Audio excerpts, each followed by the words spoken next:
European Union governments imposed sanctions on Tuesday against major Iranian state companies in the oil and gas industry, and strengthened restrictions on the central bank, cranking up financial pressure over Iran's nuclear program.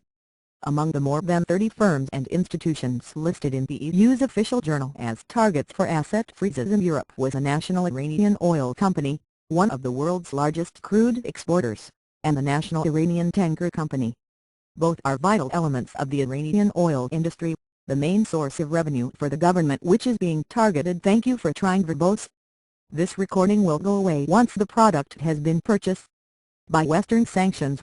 Their importance has risen in recent months as governments in Europe and the United States seek to curb Iran's access to cash, forcing Western companies to halt trade with Iran and, in turn, driving Tehran to rely more on domestic firms. Justifying the decision, EU governments said both NIOC and NITC provide financial support to the government. Iran said the sanctions would not work. We recommend that, instead of taking the wrong approach and being stubborn and using pressure, with a logical approach they can. Thank you for trying verbose. This recording will go away once the product has been purchased. Return to discussions, Foreign Ministry spokesman Ramin Mehman-Parast told a news conference. The United States has already imposed restrictions on NIOC last month and has blacklisted the tanker company. Washington has argued the NIOC is linked with the Islamic Revolutionary Guard Corps, Iran's elite force which according to the U.S. Treasury Department has recently been coordinating a campaign to sell Iranian oil in an effort to evade Western sanctions. The new listings flesh out a decision by the EU's 27 governments on Monday to introduce sweeping new sanctions against the Iranian. Thank you for trying verbose. This recording will go away once the product has been purchased.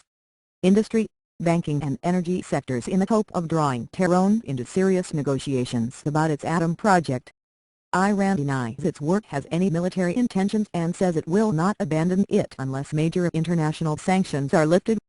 But Europe and the United States are refusing to do so, amid growing concerns over Iran's nuclear project and fears of an Israeli attack on Iran's nuclear installations which could flare up into a new war in the Middle East.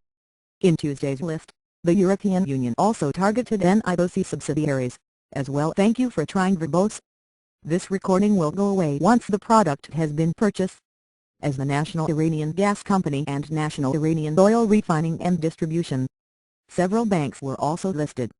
Neither the United States nor Europe import Iranian oil and both are trying to curb Iran's sales elsewhere. In Monday's decision, the European Union also banned imports of natural gas to Europe and imposed broad measures against EU companies cooperating with Iran's shipbuilding industry.